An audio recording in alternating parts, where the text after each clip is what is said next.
What's going on, guys? No Guides here. Welcome back to another video.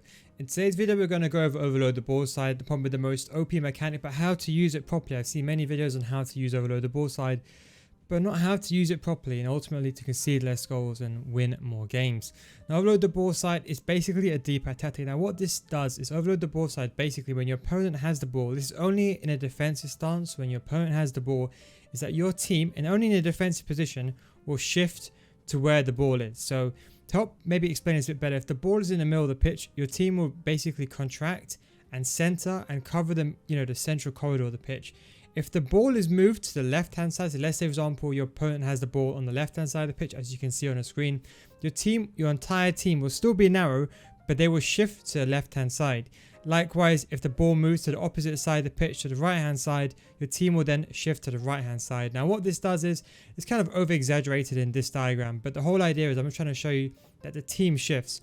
So when your opponent has the ball, especially in the middle of the pitch, you basically clog up the center of the pitch. It's very easy for covering a space and therefore is very effective, especially if you're parking a bus. Now of course this is really beneficial because if you want to defend against your opponent, let's say he's attacking down the middle of the pitch, you're clogging up the middle of the pitch. But the most important thing, because it's a Dpac tactic, you can turn it on and off whenever you want. Now I'm going to get into how to use it effectively. So I'm going to show you when to use it, how to use it, and when to turn it off and on, and how to use it with later on. But let's first get into how I use it. This is just a little example of how I use it. Now the way to use and overload the ball side is by pressing down the D-pad, which kind of brings you up this defensive pane of all these defensive options.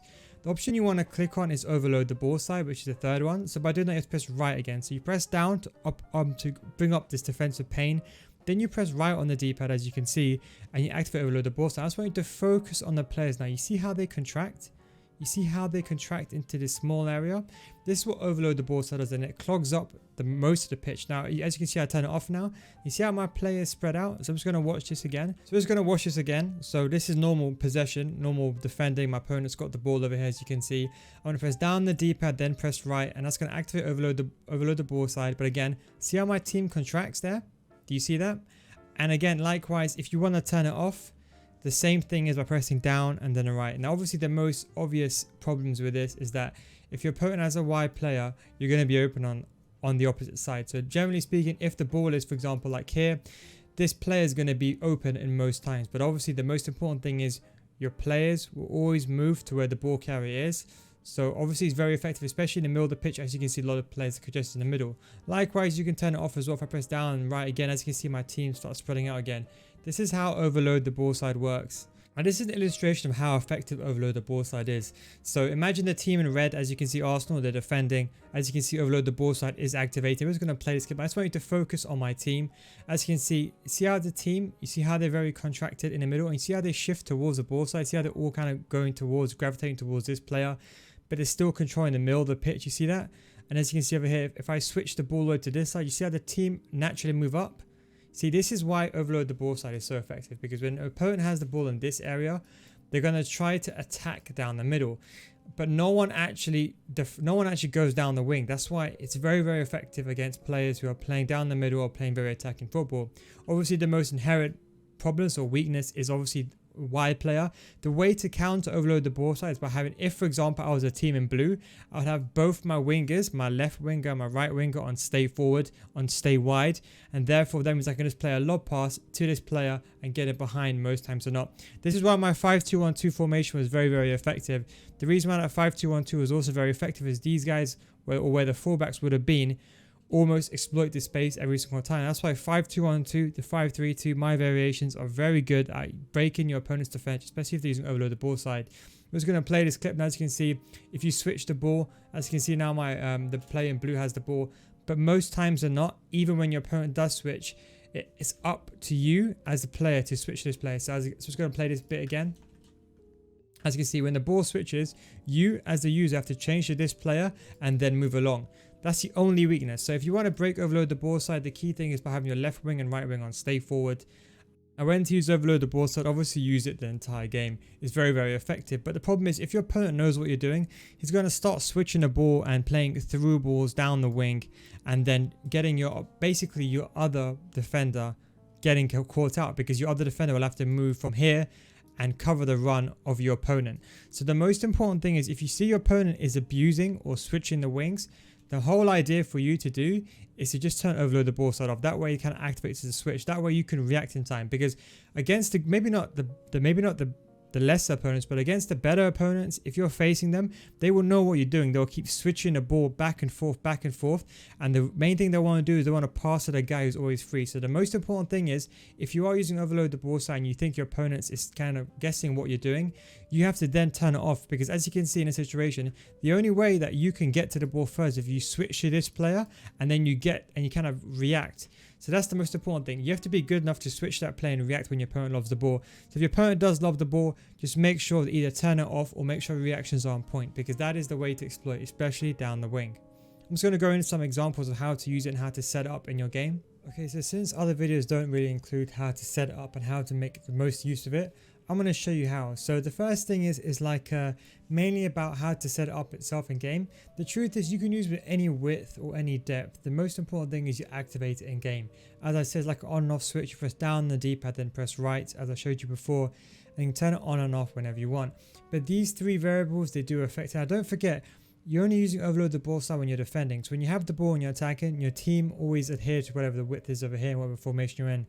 Obviously, certain formations like the 4-2-3-1, when you use overload the ball side on this, it becomes a joke, almost complete park the bus. But let's say, for example, use, for example, like a 4-5-1. Depending on how formations are, some players are pushed out or pushed a bit wider. I would say formations like the 4-5-1, where there's 3 centre mids, is kind of the best formation on paper to use it. Whereas formations like, you know, the 4-4-2, which is a bit more of a wider formation, is still very effective, but not as effective as a 4-5-1 or 4-2-3-1. The second thing I want to talk about is defensive style. So there is a lot of defensive styles. The most important thing I would say is either balanced or drop back. I think pressure on heavy touch, I'll be honest, and pressure on possession loss, they are good, but because you're so narrow, and it's just imagine, for example, let's concentrate on just this area. Just imagine how narrow you are. If your opponent does make a mistake and your players start to press when you're defending, you could be exploited if you don't get the ball. So I wouldn't really recommend it to use it on these two. The problem with drop back is it makes it ridiculously OP overload the ball side, but your back line, they don't press. Remember, after the most recent patch, or 2 patches ago should I say, sorry, the back line doesn't press on drop back. So the best thing to use is balanced. That way you can still be contracted, still be very narrow, still be overloading the ball side, but at least your team will somewhat press rather than just stick back and do nothing. Now the width, so obviously if you have a 10 width, use overload the ball side. You won't be as narrow as if you use 1 width and overload the ball side, so it does make a difference. So I would personally use a balanced width. I'll go on to this in a second, but it doesn't matter what you use it on. But obviously, if you use it on 10 width and use overload the ball side, you're going to be still going to be very narrow, like about here. But let's say in contrast, if you use 1 width and use overload the ball side, you're going to be even more narrow. So that's the first thing. It's under the assumption the ball is in the middle, by the way. But we'll get on to that in a second. And now with depth, I'll be honest, I think above 3. I think 3 and 4, I think is a key spot. I would say any lower is kind of counterproductive. Maybe for the lower tier players is not that bad. But any good player who knows how to shoot can easily do a finesse shot outside the box. Especially like someone like Messi or any of those players. So you're really putting yourself in the danger zone by giving them too much space, because there is like a period where there's too much space between your CDMs and your centre mids. I mean your CDMs and your centre mids and your centre back. So I would say 3 or 4. Now the way I would recommend, if I was to honestly use it, this is the secret. The secret is that you want to have it's somewhat of a decent depth, but you want it to have a high width when you start. See, the reason why is, let's say you're up against your opponent and he's playing a 4-1-2-1-2 narrow. If you have a high width naturally and he's going down the wing, you can cover the area. Let's say, for example, your opponent's playing through balls down the wing. Because you have a high width, you can cover for that. But let's say, for example, your opponent switches to a 4-1-2-1-2, or he's just going down the middle. Then you can activate overload the ball side in game, but just focus on this area for a second. Just focus on this for a second. Now when you use overload the ball side, the team will contract. So this is the key thing. You have 2 benefits here. One is that the team will naturally be wide when you're playing, but when you want to in game, you can activate overload the ball side, because what happens is, most people, they use overload the ball side, but your opponent starts saying, okay, you know what, using overload the ball side, let me start using stay forward on my wingers, or let me start abusing the wings, right?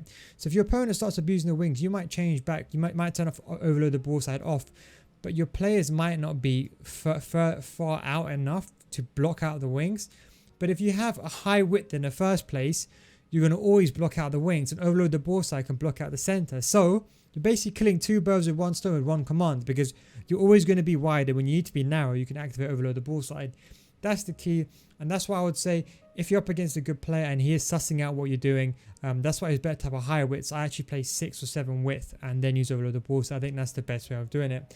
Now in terms of countering it, I will say the 5-2-1-2. I'm pretty sure you see in the video, it is the best way of countering it. Overload, overlap. You know how the fullbacks are in their own lane.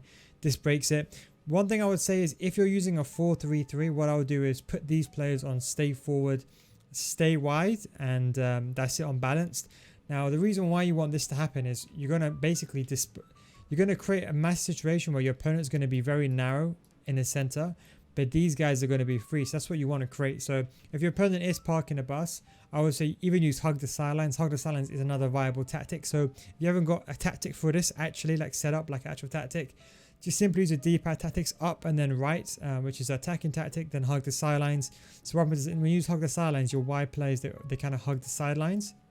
So against overload the ball side, you can break it through, but still, it's still very hard and extremely hard to break through. But anyway, well, as I was saying, if you want to use overload the ball side, I'll be honest, keep it unbalanced. Keep a high width. I'll be honest, a high width. This way you can turn it on and off, as I said, because good players will start exploiting you down the wing, so you can turn it off whenever you need to. And keep your depth within moderation, about 3 and 4. Anyway guys, hope you enjoyed this video. As I said, I went into a bit more detail than usual.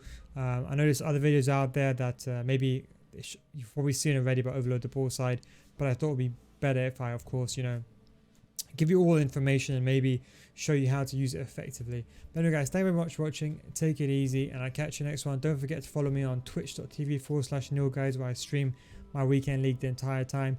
And in case you're wondering, I don't use overload the ball side. The reason why is I just don't want to promote this kind of, I know people are going to say it's just a game, but I would say it's almost leaning towards a toxic way of playing parking the bus. But anyway, that's the video. Thank you very much for watching. Take it easy boys, and I'll catch you in the next one. Peace out.